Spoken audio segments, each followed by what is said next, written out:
Hola, muy buenas tardes a todos, a todas, bienvenidos, bienvenidas a esta charla entre colegas, entre amigos, amigas, sobre argumentación jurídica. Quiero darle la palabra en primer lugar a la doctora Zoraida para que diga unas palabras.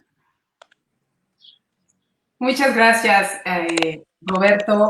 Saludo pues con mucho entusiasmo y sintiéndome muy honrada de compartir los micrófonos en esta tarde contigo, con el doctor Roberto Lara y por supuesto con Carla Quintana, con quien pues entre los tres creo que tenemos muchos temas en común y la oportunidad de que platiquemos con el pretexto y alrededor de esta publicación tuya de por Rúa Jurídica, pues es una buena ocasión para tratar también temas muy prácticos en los que los tres estamos inmersos. Pues en primer lugar, platicar que el libro que se publicó desde el 2012 y que se titula Argumentación Jurídica, Estudios Prácticos, pues tiene como eje central el cómo argumentar bien y hablar sobre la práctica de la argumentación jurídica. Hay en esta publicación que tú realizaste, estableciste tres ejes en los que quisiste estructurar los capítulos que ahí se publicaron, y el primero tiene que ver con vicisitudes del razonamiento judicial en México, el segundo, sentencias, hechos y argumentos, y el tercero, la construcción del enfoque argumentativo del derecho. Yo me voy a centrar y quiero hacer algunos comentarios sobre el segundo, que tiene que ver con sentencias, hechos y argumentos, que es con el que más me siento identificada y con lo que hemos venido trabajando desde la universidad, sobre temas de hechos, argumentación sobre hechos y específicamente pruebas científicas. Pero yo quiero comentar antes de todo esto, que cuando pues he leído tu libro y lo releo y empiezo no solo a explorar cada uno de los capítulos, sino también las partes introductorias, que por cierto, pues la presentación la ha hecho el doctor Cosío, siempre elocuente y sobre todo muy identificado con varios de los casos que han sido motivo de tu comentario en esta publicación. Tú escribiste una nota preliminar que empieza con una frase que no puedo dejar de mencionar yo también. Si quieres hacer reír a Dios, cuéntale tus planes.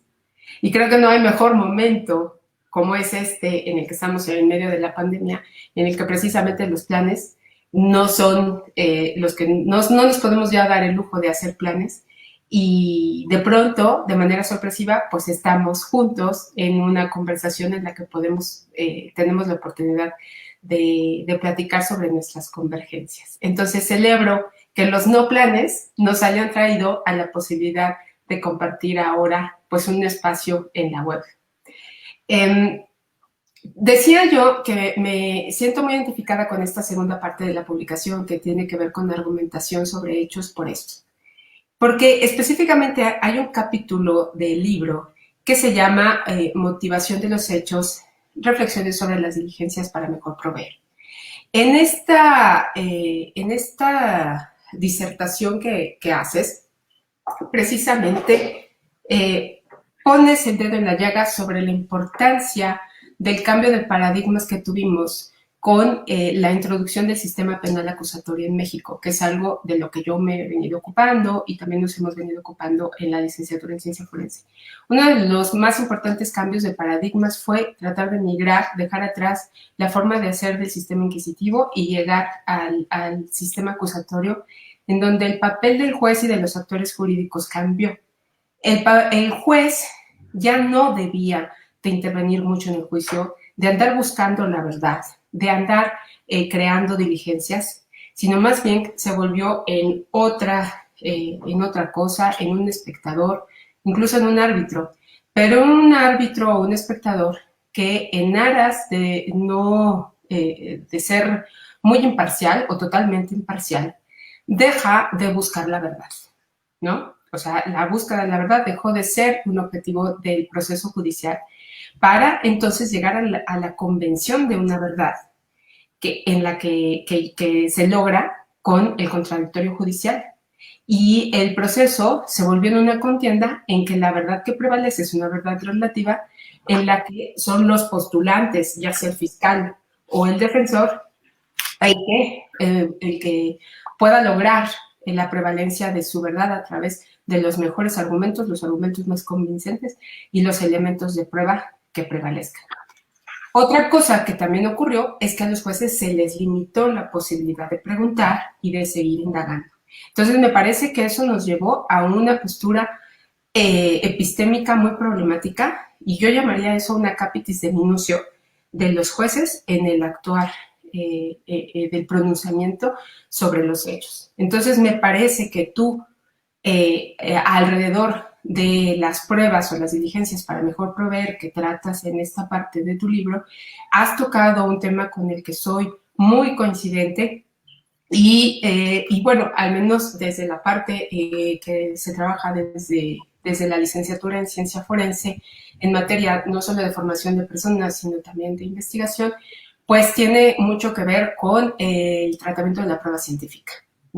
En tu capítulo y en esta sección de tu libro hablas precisamente sobre la prueba y sobre estructuras de la prueba. Algo sobre lo que yo quiero hacer hincapié es que cuando hablamos de argumentación jurídica, si bien estamos hablando de filosofía del derecho, que suele ser tildada como impráctica, inocua y quizás alejada de la practicidad del mundo jurídico, en realidad lo que se propone en la argumentación jurídica es llevar la teoría a la práctica. O sea, la argumentación jurídica se construye a través de ir haciendo. Y eso es lo que tú muestras en tu obra y es algo con lo que yo coincido absolutamente. Por eso me entusiasma el poder hablar de estos temas de argumentación, precisamente porque si algo tienen es que su espíritu es poderle dar estructuras lógicas, estructuras racionales y estructuras con baremos para poder evaluar la razonabilidad de los argumentos desde la filosofía, pero llevados a la práctica. Entonces, práctico, ¿cómo eres? Tú planteas en esa parte, pues una estructura de la argumentación, del ideal de la argumentación del juez o de la argumentación del jurista cuando valora la prueba. Y eso me gusta mucho porque tocas temas. En primer lugar, dices, se tendría que concentrar en principio sobre los indicios, la fiabilidad de los indicios, ojo que eso es técnico, sobre la cantidad, o sea, la suficiencia de los indicios, que eso, bueno, creo que más o menos es manejable por los actores jurídicos y por los jueces, la pertinencia, la coherencia de todos esos ejes probatorios, y después hablas de las reglas de la lógica y las máximas de experiencia, o sea, hablas de las reglas de la sana crítica. Y eso sí que me parece todo un tema en valoración de pruebas. Hablar de reglas de la sana crítica es un reto porque son conceptos que se encuentran bastante, aunque se ha hablado mucho de ellos, es difícil bajarlos a elementos objetivos. Porque por un lado estamos hablando de reglas de la lógica, por otro lado de máximas de la experiencia y por otro lado de conocimientos científicos. Y las reglas de la lógica son muchas. Entonces habría que saber como de qué lógica y de qué reglas de la lógica se tiene que asir un juez o un actor judicial para poder tomar determinaciones, habiendo una gama de campos de la lógica que habría que escoger. Por otro lado, las máximas de experiencia tienen el peligro de recurrir a prejuicios. O sea, ahí hay una gama también que corre desde lo más vulgar hasta los conocimientos científicos o las máximas universales. Y el tercer elemento de la sana crítica son precisamente los conocimientos científicos. Y entonces nos encontramos ante el reto al que se topa el jurista en nuestros nuevos esquemas judiciales y de prueba, que son, ¿qué es lo científico que nos valga? O sea, de todos los campos científicos, ¿qué es lo que deberíamos de tomar en cuenta en el mundo judicial como válido? Y ese me parece que es un puente muy importante que hay que explorar. En eso nos ocupamos desde la universidad, entender esos puentes de diálogo entre la ciencia y el derecho, y eso se hace a través de la argumentación jurídica.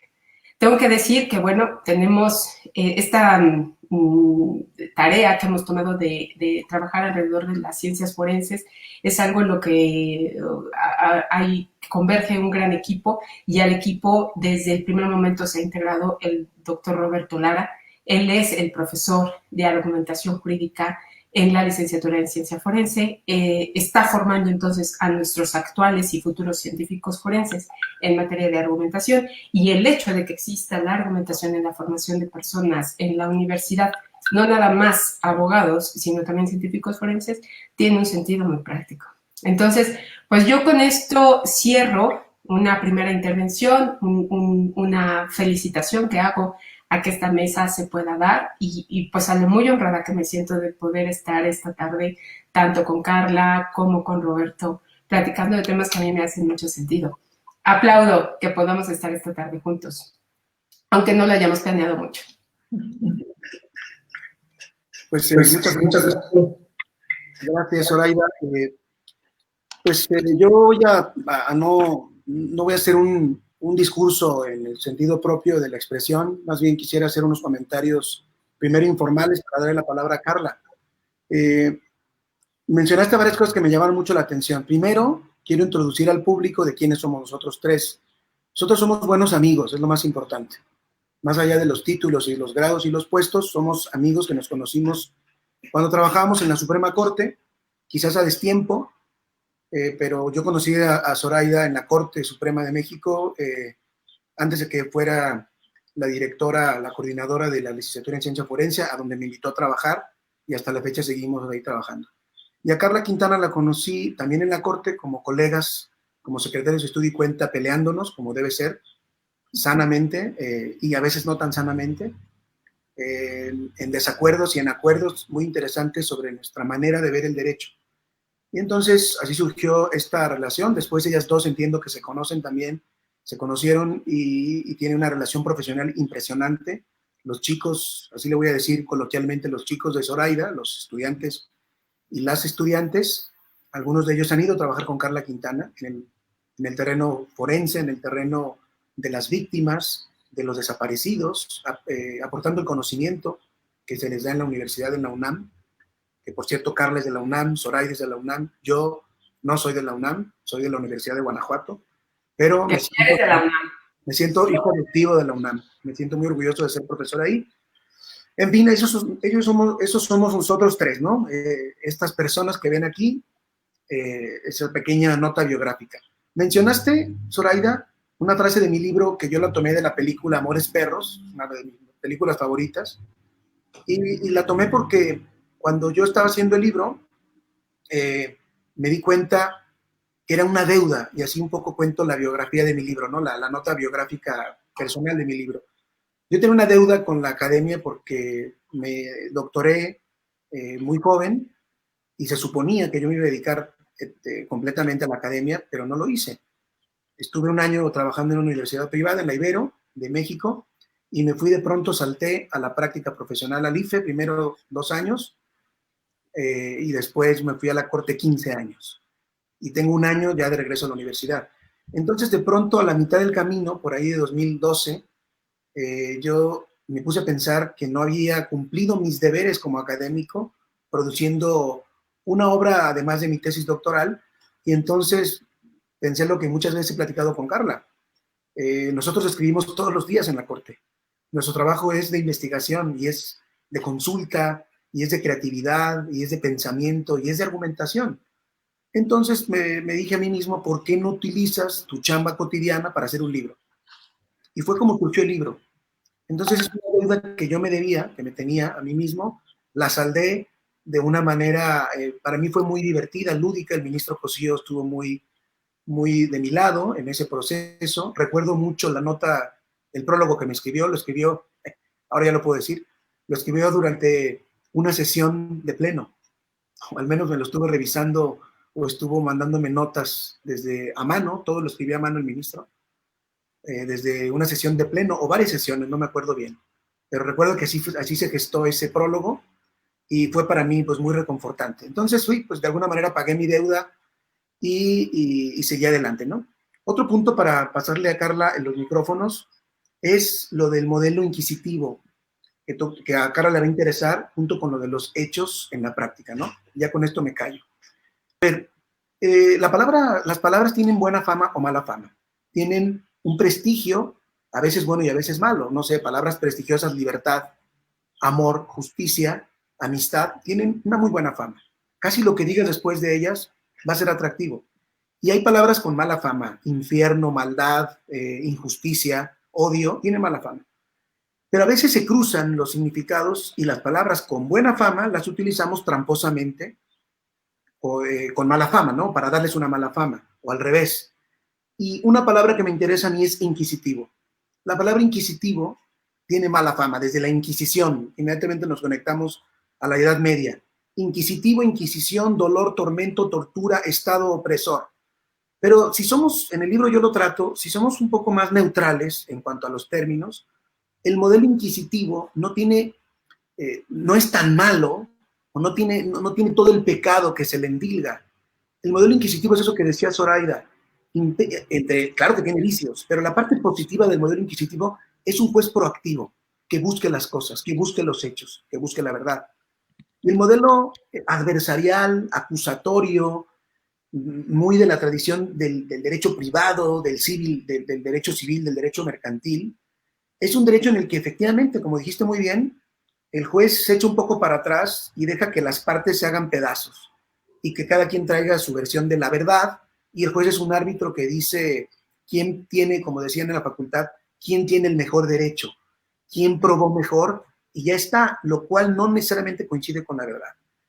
Y en un paradigma de derecho constitucional o en un paradigma de Estado constitucional de derecho, en una democracia, creo que ese tipo de juez se queda corto.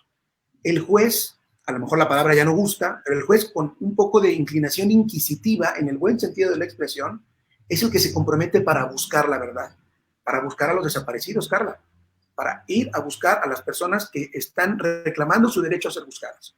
Un juez pasivo que se eche para atrás, que diga, es que yo cumplo con dirigir el proceso, con dirigir la orquesta, que las partes lo prueben, pues me parece que no está a la altura de las exigencias del Estado constitucional. Con esto yo le doy la palabra a Carla para ver si empezamos a rebotar ideas. Muchas gracias, Carla, muchas gracias, Zoraida, gracias al público que nos acompaña. Continuamos. Bueno, muchas gracias, Roberto, Zoraida, un gusto estar otra vez charlando con ustedes. Y primero recordar que como decía bien tanto Roberto como Zoraida, aquí somos, además de colegas, amigos, que creemos en una cosa en particular y que nos une el día de hoy en esta charla, que es poner el derecho al servicio de las mejores causas, ¿no? Y ahí yo creo que es donde se tiene que dar, que yo estimo que estamos en esta conversación. O sea, cómo utilizamos la argumentación jurídica, ¿no?, para hacer que el derecho y la justicia, hablaba Roberto de estas palabras, ¿no?, que tienen buena fama, cómo hacer que el derecho y la justicia sean prácticamente lo mismo, que no es así en la práctica, ¿no? Que sabemos perfectamente quienes somos abogados, que muchas veces, probablemente la gran mayoría de las veces, el derecho y la justicia están muy, muy alejados, ¿no? Las razones pueden ser disímbolas, ¿no? Puede ser por una mala ley, una mala normativa, una mala interpretación, unas malas prácticas. Puede haber muchas digamos, aristas de por qué esto no se va acercando, ¿no? Y si pensamos en el ejemplo más claro, creo yo, en términos de lo que me pregunta Roberto, en términos de desaparición de personas en México, tendríamos que ver cuál es el grado de impunidad en materia de desaparición de personas, sin decir desaparición forzada, desaparición entendida como en sus diferentes vertientes de posibles delitos, cuando los hechos tengan a una persona como desaparecida. Puede ser desaparición forzada, puede ser por particulares, puede ser secuestro, puede ser trata, puede ser privación ilegal de la libertad, pueden ser muchos delitos que tengan como hecho central que la persona está desaparecida. Regreso. A ver, en el informe público del fiscal general de la Nación de hace apenas unos meses, se hablan de los índices de casos que están presentados ante el Ministerio Público Federal. Ni siquiera estamos hablando de los locales, estamos hablando del federal. ¿Qué porcentaje se judicializa? Es decir, no hay sentencia ni siquiera condenatoria, ¿no? O alguna sentencia que resuelva, simplemente que se judicialice, ¿no? Los porcentajes son ínfimos, ¿no? En menos del 3% por ahí, ¿no? Y si nos vamos al tema de desaparición, pues mucho menor.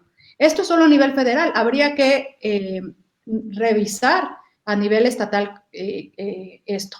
Y si a esto le agregamos de este mínimo, ínfimo porcentaje que se judicializa, ¿no? Tenemos un número irrisorio en términos de sentencias judiciales que se refieran o que condenen a personas por desaparición de personas, ¿no? ¿Por qué quiero poner esto en la mesa? Porque hablando de la pregunta que hace Roberto y que ya adelantaba Zoraida, o sea, ¿qué es lo que queremos de la argumentación jurídica? ¿Qué es, en dónde está incidiendo o dónde no está incidiendo? ¿O qué es lo que le está faltando al sistema, a las y los abogados que formamos parte de todo este entramaje, de alguna u otra forma? ¿Qué es lo que está faltando para que este grado de impunidad sea de tal magnitud que estamos hablando de más de 61,000 personas desaparecidas a diciembre del año pasado, ¿no? Y esos son solamente los que tienen denuncia. No estamos hablando de todos los desaparecidos del país, ¿no? Estamos hablando solo de los que están reportados como desaparecidos están denunciados como desaparecidos ante las fiscalías. Entonces, ahí, insisto, cómo el gran reto es argumentativamente, cómo las herramientas, cómo la argumentación jurídica puede y debe y no está haciendo a nivel de sistema, impactando en que esta realidad se vea modificada en materia de desaparición de personas. Ese sería como mi primer acercamiento. Dos, retomando ante lo que decía Zoraida, ¿no? Un poco hacia dónde nos lleva, decías un poco, Zoraida, al principio, cómo no utilizamos la interpretación, la argumentación jurídica o la utilizamos malamente para no hacer, ¿no? Como para no avanzar, no para sí hacerlo, sino para no hacer, ¿no? Un ejemplo muy, muy claro, y ya lo decía Roberto, es el conocido como amparo buscador, ¿no? O un habeas, lo más similar es un habeas corpus, ¿no?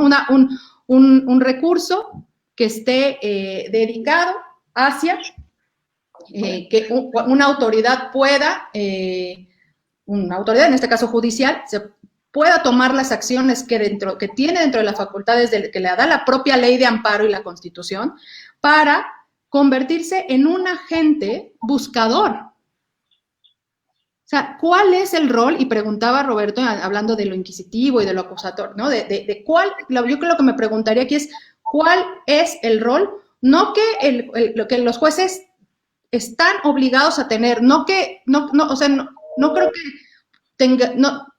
no tendríamos que estar esperando tener una jueza que tenga buena voluntad y que tenga una interpretación jurídica y una argumentación jurídica sólida, como existen muy pocas en este país, para que fuera muy claro que para el operador judicial la interpretación y la argumentación que se tiene que hacer para buscar a una persona desaparecida, en este caso forzadamente,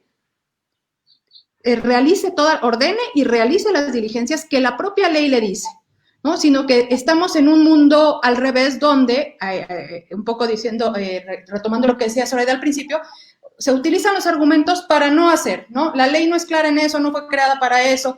Entonces, ¿cómo hacemos? No estoy diciendo que los jueces sean los únicos y principales buscadores, autoridades buscadoras, por supuesto que no, pero hay cosas que la propia ley de amparo le permite a un juez que no nos permite a ninguna otra autoridad ni a ninguna otra persona, ¿no? Que tienen el poder que les da el artículo 15 de la ley de amparo de implementar, ordenar, aplicar, pararse incluso de su escritorio para buscar a una persona desaparecida en ciertos lugares en que nosotros, no necesariamente nosotros u otras autoridades, las comisiones, las fiscalías, no necesariamente pueden hacer directamente, sino con una orden de ellos. Entonces, ese es un punto. Y el otro punto, y ya con esto voy cerrando porque son, digamos, estoy tratando de poner ahí los temas a discusión en relación con el tema de desaparición, es este reajuste que tiene que haber, no sé si estoy utilizando la palabra correcta, reajuste que tiene que haber entre la ley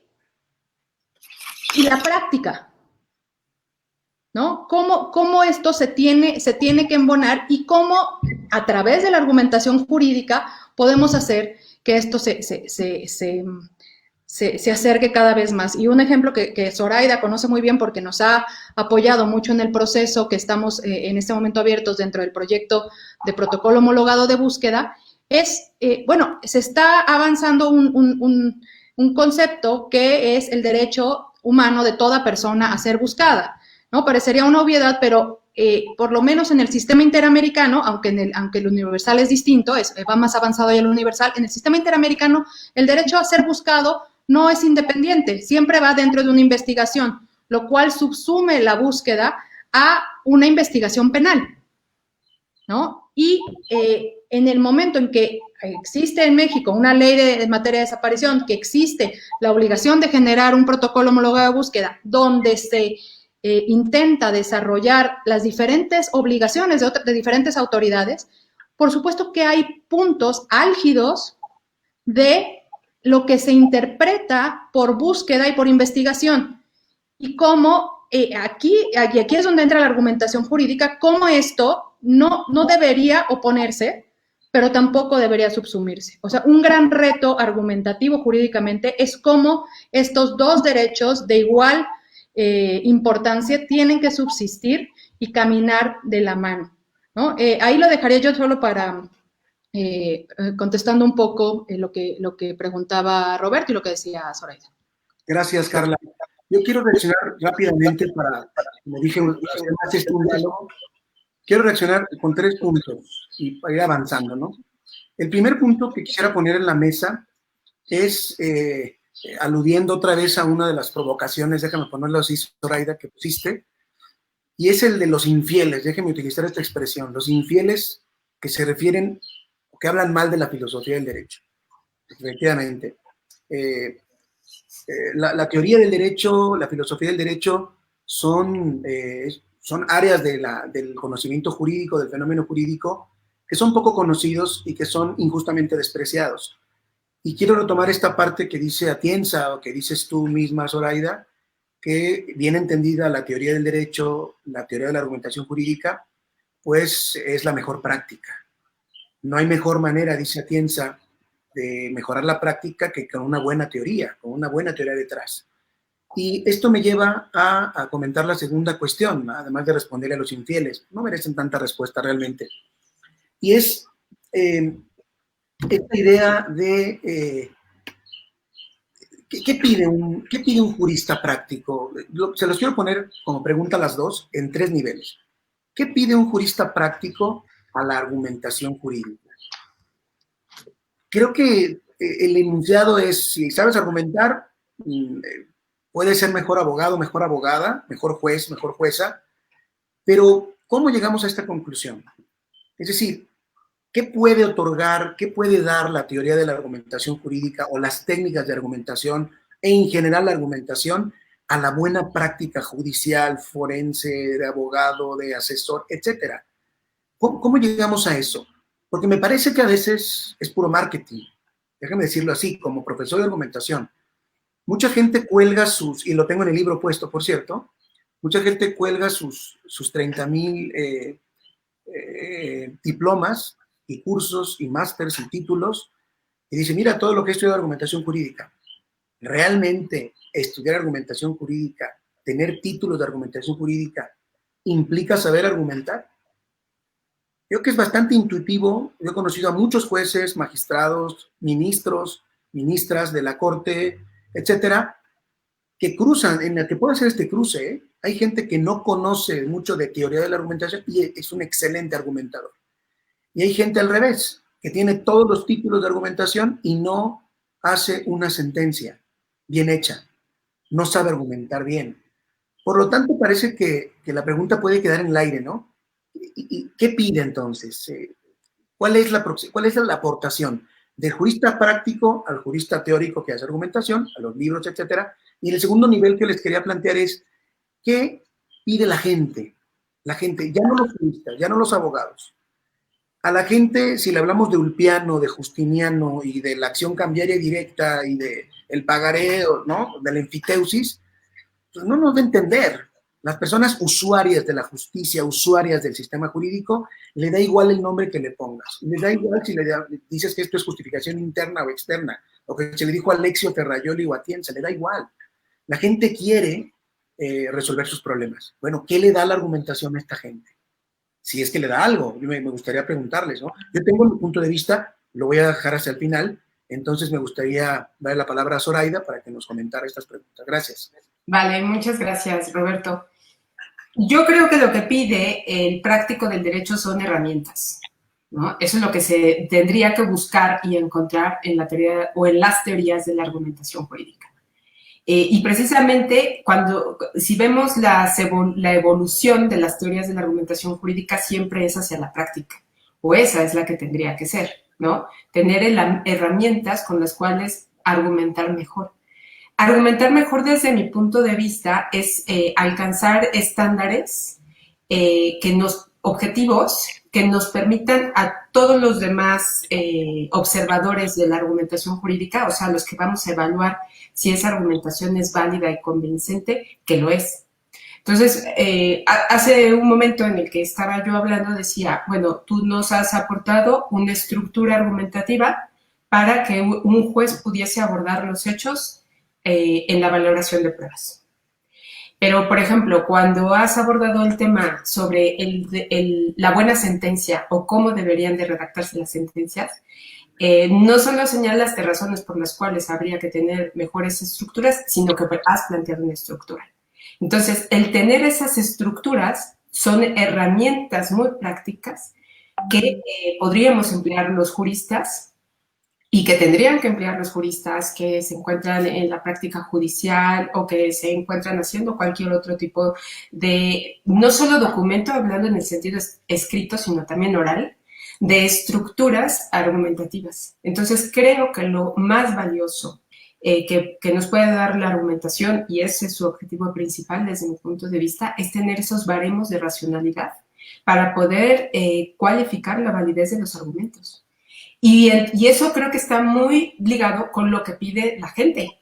O sea, a ver, ¿qué piden los justiciables? Los justiciables lo que quieren es claridad y quieren justicia. Pero la justicia solo se siente tenerla cuando nos ha quedado claro por qué nos han fallado o han sentenciado a favor o en contra, ¿no? Por ahí se habla de una anécdota de cuando se empezó a implementar el sistema penal acusatorio y dicen que uno de los primeros juicios que se celebró en Oaxaca, en algún pueblo en Oaxaca, la persona que estaba procesada, y me parece que era por un robo, al terminar el juicio y al haber escuchado sentencia, le dio las gracias al juez.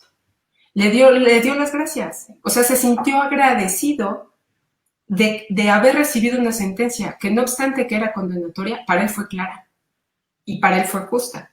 Entonces creo que los justiciables lo que piden es que esos razonamientos no solo sean inteligibles, sino que también estén cargados de justificaciones, ¿no? No le basta a la gente común decir que conforme dice tal norma, que se citen jurisprudencias, que se citen precedentes internacionales, que se diga que ya existe tal derecho reconocido a nivel internacional, sino que realmente se vea reflejado en la sentencia que a mí me están dictando, ¿no? Entonces, creo que eso es lo que piden. Últimamente hemos tenido, afortunadamente, en la Suprema Corte el dictado de algunas sentencias asequibles, ya sea a niños o a personas con discapacidad, y que son muy aplaudidas precisamente porque las entiende la persona a las cuales están dirigidas. El derecho y las sentencias se ha venido escribiendo para que nadie las entienda. Y también por ahí lo dices en tu libro, ¿no? Y parece que con eso entonces retienes el poder de la resolución judicial o de cualquier resolución jurídica. Y me parece que eso es precisamente lo que no hay que hacer. Muchas gracias, Carla. Carla Quintana, ¿qué nos puedes comentar al respecto? Tú que tienes ya una trayectoria muy larga, que por cierto quiero hacer un comercial, voy a aprovechar de ti para hacer un comercial de tu libro, que también está publicado en Porrúa, por cierto, que es sobre control de convencionalidad en el sistema interamericano y mexicano, y que se lo recomiendo mucho. Es un libro, en esta editorial también, otro de las falacias que se cometen, ¿no? En generalizar sobre prestigio de editoriales. En todas las editoriales hay buenos libros y malos libros, en todas. Entonces, también estoy generalizando, pero hay generalizaciones más pecaminosas que otras. Parece que la ignorancia es la que a veces impulsa estos comentarios. Bueno, el libro de Carla se lo recomiendo, está en Porrúa. Ojalá que hagamos un seminario con... Yo me dejo invitar sin problemas, Carla, gracias. Y te decía que Carla tiene una trayectoria práctica como jurista y como académica muy, muy larga. Carla tiene una experiencia en el Banco Mundial, tiene experiencia en el sistema interamericano, tanto en la Comisión como en la Corte de Costa Rica, en la Corte Mexicana, fue ahorita es comisionada nacional de búsqueda, estuvo en la unidad de víctimas como titular también. Por lo tanto, si alguien aquí de nosotros tres tiene más horas de vuelo en la práctica jurídica, es Carla. Y además es una académica muy solvente, es una profesora también de la UNAM de Derecho, y creo que tiene mucho que decirnos, porque ella tiene una formación, una expertise en derechos humanos, en sistema interamericano. Pero como yo lo comenté alguna vez con otra colega mía, tan brillante como mis dos colegas que tengo aquí enfrente, parece que las buenas juristas y los buenos juristas, cuando son buenos, de verdad de cepa, no necesitan haber pasado por demasiados cursos de argumentación. De aquí me quiero adelantar a otra provocación. El futuro de la argumentación parece ser, bueno, yo al menos así lo pienso, es que desaparezca. Parece que me estoy contradiciendo, pero no. Les voy a decir por qué. Porque la argumentación jurídica sola, sin acompañamiento de la dogmática jurídica, de un conocimiento práctico, hombre, teórico práctico, pero que ya tiene un contenido, no sirve para nada. ¿A qué me refiero?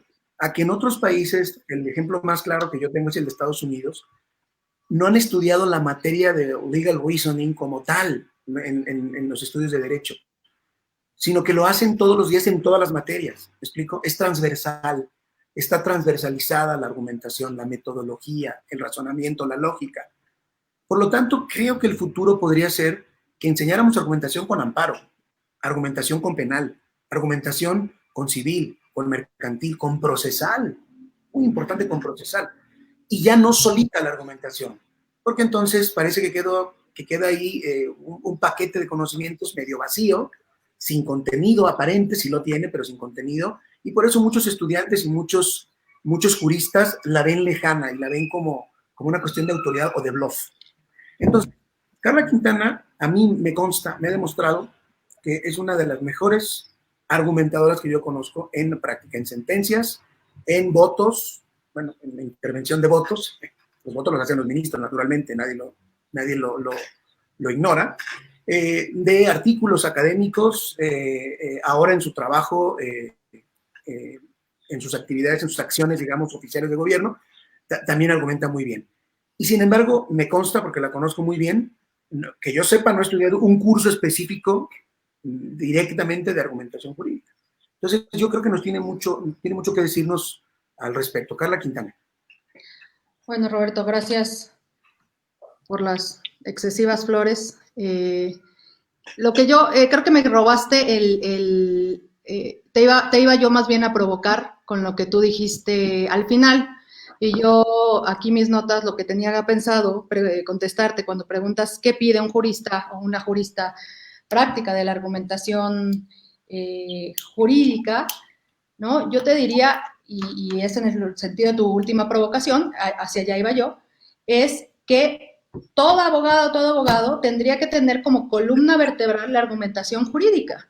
O sea, no es que el abogado o todos los practicantes de derecho en diferentes foros, no estamos hablando solo de jueces, no estamos hablando solo de los litigantes, estamos hablando de en todo lugar donde exista un abogado y se pueda incidir jurídicamente, esa persona tendría que tener las bases transversales en cualquier materia sobre argumentación jurídica y la teoría de la argumentación jurídica ser solamente una base más, ¿no? O sea, por supuesto que se tiene que estudiar, pero no ser el especialista en teoría de la argumentación, ¿no? Estar acá en el mundo de las ideas, que seguramente pues sí los necesitamos para poderlos leer, pero lo que necesitamos no los abogados y las abogadas, lo que necesita la realidad, no solo en México, sino en todo el mundo, es que esa argumentación, insisto, que esa argumentación jurídica tenga un impacto real en la vida de las personas y se acerque lo más posible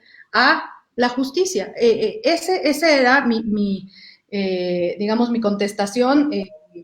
No es mucho más amplia que esa, Roberto. Yo creo que es en cuanto a qué pide un jurista práctico, ¿no? Que es en el foro en el que se esté, si es en la academia, si es en el litigio, si es en la procuración de justicia, si es en el poder judicial, si es en la rama ejecutiva, si es en la rama legislativa. Importantísima la argumentación jurídica en la rama legislativa. O sea, si tuviéramos expertos en argumentación jurídica haciendo leyes, si tuviéramos expertos en argumentación jurídica decidiendo sentencias, si tuviéramos expertos en la argumentación jurídica investigando casos, ¿no? Creo que la realidad se vería y se debería ver y forzosamente debería ver afectada positivamente y nos acercaríamos, no tengo ninguna duda, un poquito más hacia la verdad, la justicia y la reparación, que es lo que tú, y con eso me voy a tu segunda pregunta, ¿qué es lo que pide la gente? Y yo creo que aquí sí sería, hay que aclarar, ¿no? Porque cuando hablamos de procesos judiciales, digamos, pues siempre estamos hablando de un universo enorme, podemos estar hablando de derecho empresarial, de derecho administrativo, de derecho familiar, de derecho penal, ¿no? Tenemos un universo de derecho civil, de derecho mercantil, el universo es enorme y no en todas las partes, no en todos los juicios estamos pensando en la misma situación que qué es lo que pide la gente, ¿no? Evidentemente sería más fácil decirlo, pide justicia, sí, bueno, pero justicia entre dos empresas, en realidad, ¿no? Es distinto y es a donde yo quiero llegar, a qué es lo que pide una persona que ha sido víctima de violaciones de derechos humanos, ¿no? Y aquí yo creo que la argumentación jurídica toma un nivel mucho más relevante, mucho más importante para acercarnos a lo que ellas con toda justificación exigen, ¿no? Que es la verdad, porque hablamos siempre de justicia, pero es la verdad, la justicia y la reparación, ¿no? En el caso de personas desaparecidas, pues, el derecho también a la verdad, el saber qué pasó, dónde está la persona desaparecida, solo por poner un ejemplo, pero digamos, podemos ampliar el rango de discusión en violaciones a derechos humanos, en tema de tortura, ¿no? En tema de violencia sexual, en tema, ¿no? Trata de personas, podemos hablarlo, ¿no? Consulta previa libre informada, hay muchos temas. ¿Qué es lo que piden las víctimas de violación de derechos humanos? Uno, antes que otra cosa, verdad. Y ya llegar a eso, lo decía Zoraida al principio de su intervención, cuando comenzamos esta conversación. O sea, ya para llegar a la verdad hay un camino larguísimo en que la argumentación jurídica en México algo está fallando o mucho está fallando que no podemos ni siquiera acercarnos a esa primera, digamos, exigencia y que es claramente un derecho, ¿no? El derecho a la verdad, el derecho a la justicia, el derecho a la reparación. Acercándonos a la verdad, estaremos un paso más cerca a la justicia. ¿no? Gracias, Carla. Ay, perdón, discúlpame. No, ahí con eso termino un poco, es lo que te quería contestar un poco de estas dos preguntas que haces. Gracias. Parece que nos tenemos que ir a las preguntas del público, que vamos a dejar los últimos minutos. Yo solamente quiero cerrar mi comentario también a las preguntas que yo mismo planteé, y lo quiero hacer con una metáfora. La metáfora es la de un cocinero. Cuando tenemos un chef, un gran cocinero, sabemos que la magia, la certeza de ese cocinero, de ese chef famoso, no es tanto en saber hacer las mejores salsas, o la mejor carne, o las mejores ensaladas, o el mejor puré, o el mejor postre. Creo que estaremos todos y todas de acuerdo en que la gracia, la magia de un gran chef es saber combinar adecuadamente los ingredientes y las habilidades distintas que se requieren en una cocina de alto nivel. Para mí el derecho, perdónenme la analogía, perdónenme la metáfora, es algo parecido. Por lo tanto, creo que los penalistas, aquí está mi maestro, el doctor Vidaurri, escuchándonos, espero que no le parezca mal, pero los penalistas, digamos, son los expertos en las salsas, o en la carne, en lo que usted quiera, doctor. Los civilistas son los expertos en las ensaladas, y así nos podemos ir recorriendo ejemplos de cada una de las especialidades de los dogmáticos o de los expertos en las diferentes áreas del derecho. Y el jurista, que puede ser un penalista sin problemas, o un administrativista, o un constitucionalista, cuando le toca ser chef, la gracia que le va a poner a la receta, al platillo, va a ser el método, va a ser la combinación de los factores. Y eso lo da la argumentación jurídica. No digo que tenga que ser un filósofo, no. Una persona que sepa argumentación jurídica, que sepa mezclar los ingredientes, que sepa hacer la magia, que sepa ensamblar bien todo lo que se busca en una buena decisión, en una buena propuesta, en una buena demanda, en unos buenos agravios, en una buena opinión técnica. Una mezcla virtuosa de todos los conocimientos jurídicos que están al alcance o que se requieren para el caso concreto. Yo escribí un libro, un artículo en mi natal Guanajuato, saludos a la gente de Guanajuato, que le llamé Saber hacer y saber decir, en el que yo me traté de acercar la teoría a la práctica, desde la filosofía del derecho, en un libro para jueces que me invitó el Poder Judicial de Guanajuato, hace ya muchos años. Y le llamé así Saber decir y saber hacer porque me daba la impresión que como académico yo veía, con muy buenas razones, muchos malos productos prácticos, malas sentencias, malas demandas, malos agravios, ¿de acuerdo? Pero era muy cómodo para mí criticarlo desde mi cubículo en la universidad sin nunca haber hecho nada práctico. Cuando me tocó cambiarme de silla y me fui a trabajar en la corte, en el IFE primero y después en la corte, por muchos años, y me tocó hacer sentencias, me tocó resolver problemas reales, entonces vi que los académicos a veces exageramos, ¿no? A veces exageramos porque no es lo mismo estar viendo los toros desde la barrera que estar en el ruedo. No es lo mismo en la torre de cristal que en la arena del juego. Por lo tanto, la frase se me ocurrió por esto, ¿no? Muchos juristas teóricos critican a los juristas prácticos, a los juristas prácticos porque no saben decir. Y muchos juristas prácticos critican a los juristas teóricos porque no saben hacer. No saben hacer. Tú sabrás mucho de libros, has escrito muchos artículos, pero como decía mi abuelo Porfirio, no sacas un perro de una milpa. Es decir, no haces una queja, un sobreseimiento, una notificación. No tienes idea. Estarás muy en jurídicas, muy allá en las nubes de la academia, pero no sabes hacer nada. Y creo que también tenían razón. Por lo tanto, esta reflexión de acercar los dos mundos, a eso le llamo yo argumentación jurídica. La magia de hacer las salsas al mismo tiempo que los postres, para que haya una comida extraordinaria, lo da el método jurídico. Y no es algo tan nuevo.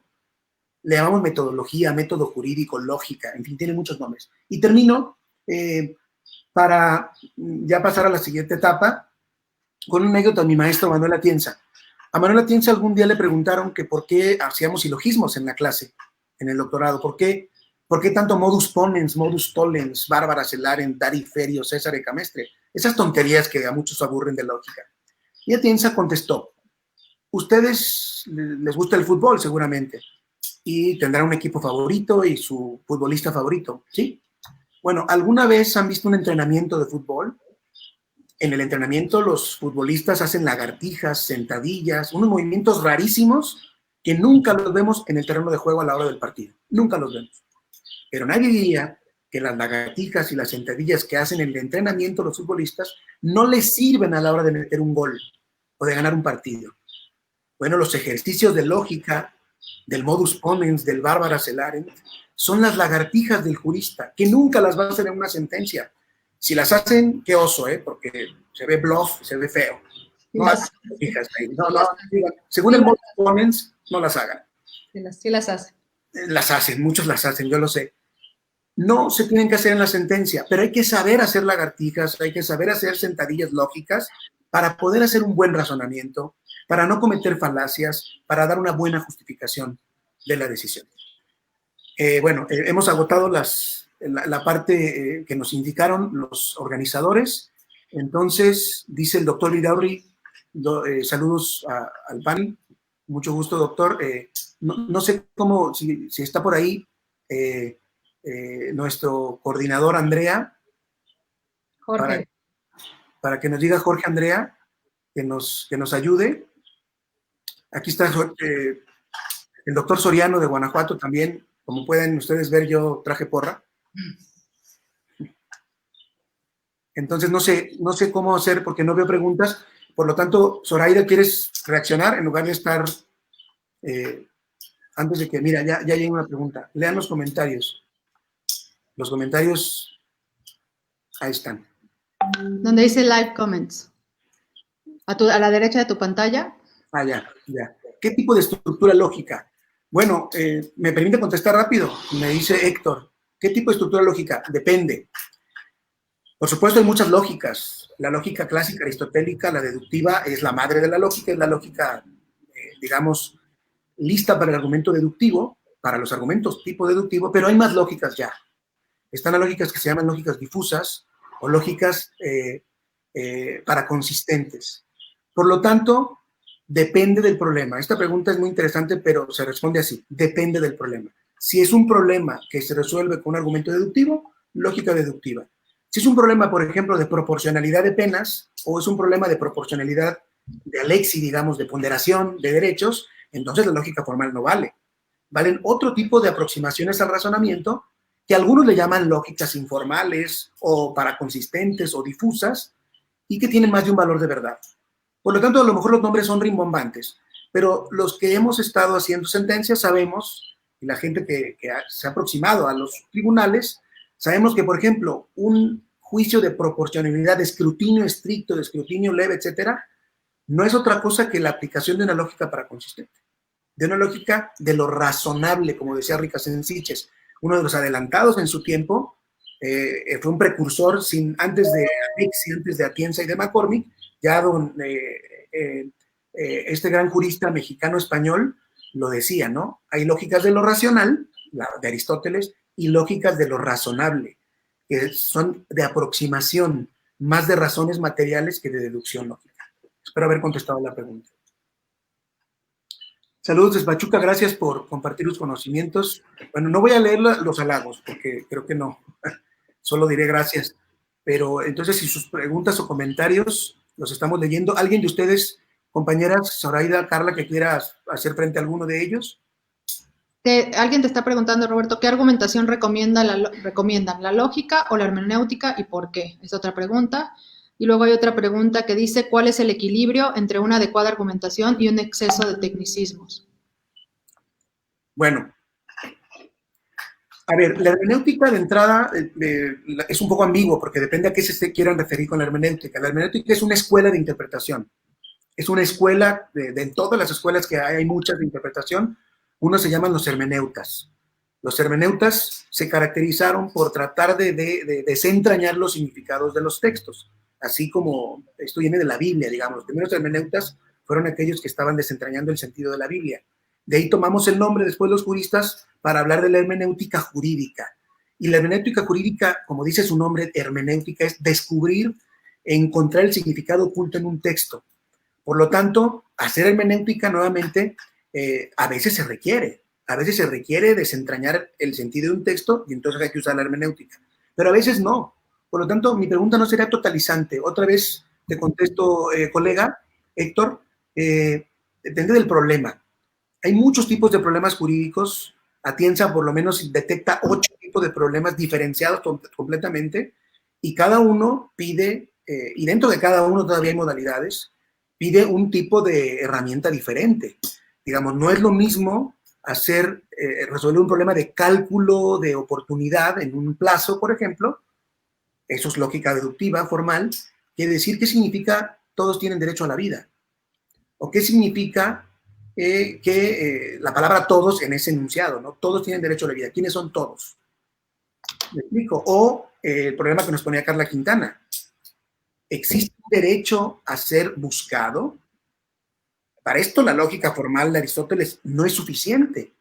No lo responde. No hay un silogismo clásico para poder decir, siempre que usted lo estén buscando, tiene derecho a la búsqueda. Lo están buscando, tiene derecho a la búsqueda. No, eso sería absurdo. No. En ese tipo de razonamientos se requiere la aproximación más a la ricacense, más a la lexi, ¿no? Tratando de ver un modelo más relacionado con la creatividad. Digamos, los enemigos de la hermenéutica, si me lo permites poner así, o los contrincantes de los hermeneutas, son los constructivistas. La argumentación o la interpretación constructiva es aquella en la que no está consciente el jurista que no lo va a encontrar, que tiene que poner de su parte, que lo va a crear. Y me conecto con la segunda pregunta. ¿Hay un exceso? Aquello que llamábamos en la facultad, no interpretación, sino integración. ¿Existe la integración del derecho? ¿Existe un pecado excesivo en la argumentación y la interpretación? Sí, existe. Existe, se llama activismo. En esto me peleo mucho con Carla. Activismo es cuando ya la interpretación es ilícita. Ojo, no es lo mismo que el juez activo, el que hablábamos hace rato, que yo comparto con Carla completamente esa visión. Un juez activo, proactivo, que vaya por la verdad y por la justicia, en los límites de sus competencias, no tengo ningún problema. Lo que pasa es que las competencias también son interpretables. Por lo tanto, creo que podemos llegar a un acuerdo en el que hay un límite de alcance a la argumentación en la interpretación judicial, si la hay. ¿Cuál es ese límite? La ilicitud. La ilicitud. El violar una norma jurídica diferente, el violar un principio constitucional por mi excesiva actividad judicial, ese es el límite. Mientras no se viole la norma, o una norma por lo menos que no le puedas hacer un control, una norma que sea inválida, no tiene sentido, pero una norma válida, una norma constitucional, un valor constitucional, es el límite de la actuación. Es lo que a Atienza le llama elemento autoritativo del derecho, de la argumentación. Una buena argumentación tiene que cubrir las dos. El elemento autoritativo, las competencias, y el elemento sustantivo, los derechos. Si descuidas uno de los dos, estás mal. Estás haciendo una mala argumentación. ¿Por qué? Porque el exceso de razones sustantivas te puede llevar a desconocer las competencias y ya te equivocaste. Y al revés, si por un exceso de deferencia al aparato autoritativo, a las competencias que tienes, obvias los derechos de las personas, obvias lo sustantivo, también estás incompleto. Esa sería mi respuesta. La Carla. Sí, pudiera, la Carla, como en Mazatlán me dijiste. A ver, yo quisiera agregar un poco nada más en esta última pregunta de cuál es el equilibrio entre una adecuada argumentación y un exceso de tecnicismos.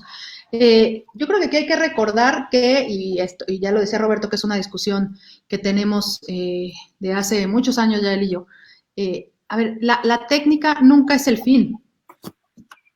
Nunca es el fin, pero lamentablemente en el Poder Judicial la técnica normalmente es el fin. Es más importante respetar lo que se cree que es la técnica o la interpretación que se tiene sobre esa técnica que usar la técnica. Ojo, estoy diciendo usar la técnica, no estoy diciendo obviar la técnica, porque hay quien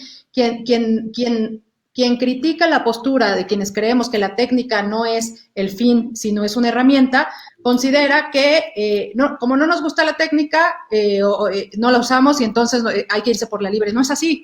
No es así, es utilizar la argumentación jurídica con las herramientas de técnicos, ¿no? de la técnica, por ejemplo, de la ley de amparo, utilizarla e interpretarla de la mejor forma posible, utilizar el mejor derecho posible y no estar, y ni siquiera sé si se pudiera llamar argumentación jurídica, pero por lo menos es una pésima argumentación jurídica decir que no se puede llegar a un resultado poniendo como pretexto una interpretación restrictiva de la técnica jurídica, ¿no? De la técnica, en este caso, de la ley de amparo. Yo creo que ahí sí tenemos una visión distinta, Roberto y yo, en cuanto al activismo, a lo que se conoce como activismo judicial, porque la línea, digamos, podemos coincidir evidentemente en lo que dice Roberto de la ilicitud, ¿no? No se puede tener una sentencia ilícita,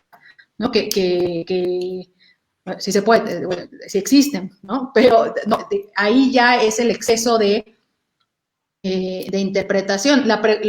Lo difícil es determinar hasta dónde, ¿no? Porque quien critica a los jueces y las juezas activistas consideran que lo que están diciendo es ilícito, que va más allá de la interpretación que ellos consideran que tiene la técnica. Entonces, eso es un círculo vicioso.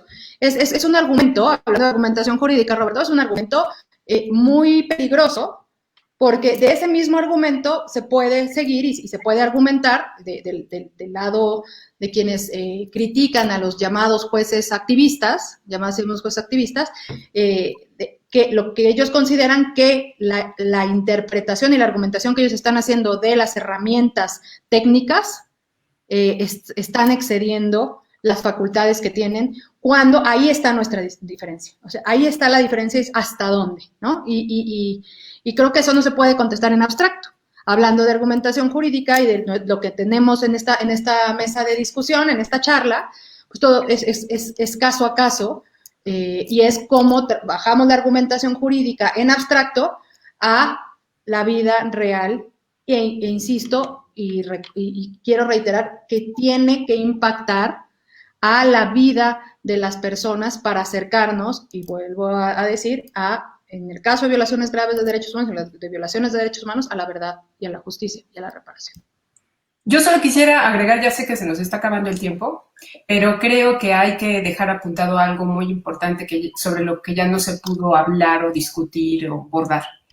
Y lo vino dibujando Carla cuando nos platica, bueno, alrededor de las violaciones graves de derechos fundamentales, específicamente de las personas desaparecidas, por cualquiera que sea la razón, se está trabajando sobre la existencia autónoma de un derecho humano a ser buscado.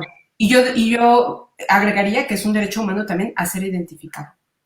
Entonces, fíjense, el que exista la generación de un nuevo concepto de derechos fundamental en todo nuestro argot nacional e internacional es fruto precisamente de la argumentación jurídica y específicamente de la ponderación de derechos y de la interpretación de todo nuestro contexto jurídico, que es lo que nos permite precisamente las herramientas de la argumentación.